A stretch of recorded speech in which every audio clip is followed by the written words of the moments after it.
Welcome to this deep dive, and today we're diving into Dear Mustafa, a novel that has really resonated with me, and I'm so excited to have you here to kind of unpack some of the themes, Hmm. particularly around memory and legacy and secrets. Oh, yeah. Um, and of course, as always, we want to look at how all of this plays into the backdrop of the AIDS crisis. Yeah. So I mean, yeah, go ahead. especially through the lens of art in this case. Yeah, yeah. Um, I think what's so compelling about this book, even just these excerpts, Mm-hmm. is that we're thrust into this very intimate world of Rano's journal, Right, right? It's not meant for our consumption, really, right. but we get this unfiltered glimpse into this relationship that's so fraught with unspoken truths and history. It's like we're reading someone's like diary or letters that they never intended for us to see. 100%. And right away we are confronted with this mystery of Mustafa. Like, Yeah, who is this person that he's writing to? right. And this is his son that his partner Peter knows nothing about. Yes, and I think that's part of what's so captivating about this book Right. is that this secret, this hidden son, Right. becomes this really fascinating lens, I think, to view their entire relationship through. Hmm. And it makes you question, how well you can really know somebody, Right. even those closest to us, Yeah. especially when there's this backdrop of the AIDS crisis. It's just this like underlying Yeah. tension of like, Yeah. how much do we really know about the people that we love? Yeah, absolutely. And you're reading this with Peter as he's discovering all of these like Right. intimate details. Yeah. And I know that you're really interested in the concept of legacy. Yes. So how do you think this revelation of like this whole other life that Rano had, Right. how does that change how Peter is seeing him and his legacy? Yeah, well, it's not even just the secret itself. Mhm. It's how these unspoken truths can just fester Yeah. and impact a relationship, Right, right. especially with this, backdrop of this epidemic Mhm. where, mortality is so present Right. for so many people during this time. Yeah, they're forced to kind of confront it on a daily basis. Exactly. Exactly. Which kind of brings us to 9/11, Yes. which you mentioned you wanted to kind of explore as well. Exactly. And it's not just this historical event that's happening in the background. Right. This is something that viscerally impacts Peter because he has this near miss with fate. Oh, yeah. He almost boards one of the flights. Yeah. And it seems like this becomes a real turning point in his artistic journey. Absolutely. And I think the novel does a really good job of highlighting how these monumental events can Wow. reverberate in our own personal lives Yeah.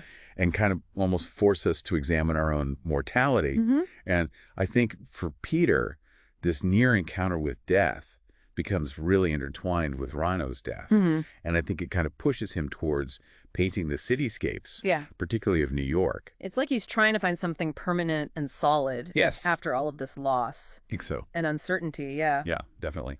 And it's interesting that you mentioned that because it seems like with his art, there's almost this like sense of guilt that kind of creeps in. Totally. Yeah. Yeah, as Peter's grappling with this knowledge of Rano's son and their past, Right. it makes him question his own role in their relationship. And, Yeah. did he in some way stifle Rano's own artistic aspirations? And did his own ambitions kind of overshadow their life together? Yeah, and it's interesting because we don't have all the answers, Right. but from what we do get from Rano's perspective is that there was this longing there, this Yeah. desire for something more. Excellent. And I think Peter reading this years later, he can't help but think, Right. what if, Totally. like, what if I had just, What if things were different? yeah, what if things were different? And it's in this space of like questioning and uncertainty Yeah. that I think Peter's art really becomes this dialogue with Rano. Oh, totally. Don't you think? Yeah. You mentioned the AIDS crisis, like, really kind of reverberates through art. Yeah, And I think this is where we see it the most powerfully. absolutely. Because his painting, and like, especially these pieces that are featured in this 9/11 memorial exhibit, Right. it's just infused with all of this grief and memory. Totally. And like that photograph, Yes.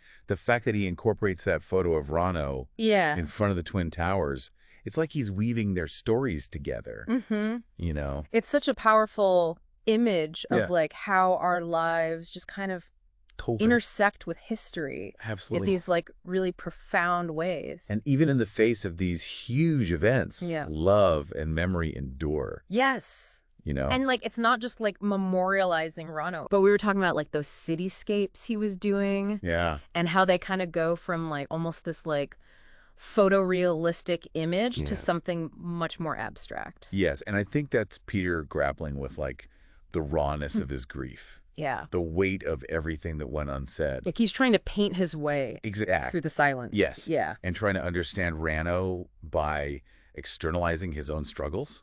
Yeah, total. And in doing so, he's not just processing his own grief, but also engaging with, the legacy of the AIDS crisis, which was this time of immense loss and uncertainty. Right. So it was like this huge confrontation with mortality and love and loss. And that's all reflected in his art. Exactly. Yeah. Yeah. And so it's through all of this Yep. that he ultimately decides to travel to Algeria. Right. Like he's searching for something tangible, right? Yeah, like a tangible connection Yeah. to Rano's past. To his past, and maybe even hoping to find Mustafa, Yeah. It's like this quest for closure. Yes. Is it closure or is it something deeper, Right. Is it a need to understand Rano more fully By going by retracing his steps? to where he was. Yeah, and like confronting the echoes of his past. Yeah, and it's just so fascinating because Yeah. it speaks to this like very human desire to connect, Totally. to find meaning even in loss. Yes, 100%. And it brings us back again to like this question of legacy, Right. doesn't it? It always does, because I think what the novel does so well is it leaves us with this space to ponder, Yeah. like Yeah. the effects of our choices, Mm-hmm. the stories that we leave behind, Yeah. and how those impact, people even long after we're gone. Yeah, and it's interesting because Peter's journey to Algeria, Right. it kind of mirrors Rano's journey. Exactly. It's like history repeating itself. Yes, but like this time, Right. maybe there's hope for something different. Right. This time there's potential for connection and understanding. Yeah. It's like he's chasing a ghost, right?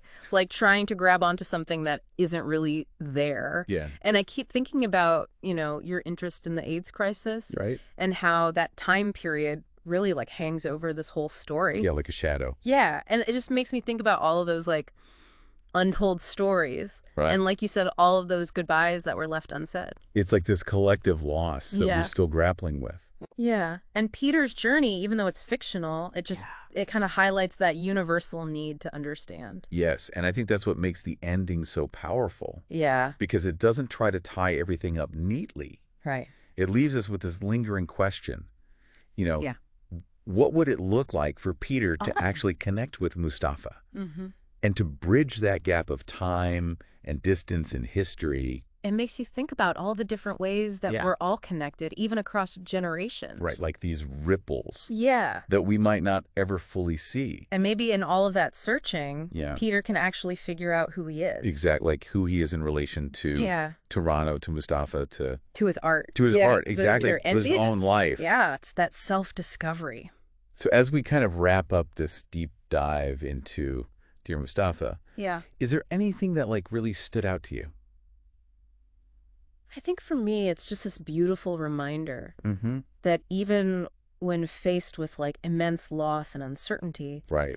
we still crave that connection, Yes. the understanding. We're always searching for something. Always. Yeah. And sometimes the most profound journeys Yeah. are the ones that force us to look inward, Mm-hmm. to really confront our own truths. Yeah, to sit with the discomfort. Exactly. And Yeah. to embrace the messiness of it all. It's never a straight line. Never. No. It's always complicated. Always. Well said. Thank you. And to our listeners, we hope that this deep dive into Dear Mustafa has left you with a lot to think about. Yes. And we hope that it sparked some curiosity. Definitely. About this incredible novel. It's a powerful one. It really is. It's a Mm. reminder that sometimes the most like profound stories Mm-hmm. are the ones that are kind of hidden Yes. and waiting for us to uncover them. Beautifully said. Thanks for joining us on this exploration of memory loss and the complexities of just being human. Thank you for having me. This has been another deep dive, and we'll see you next time.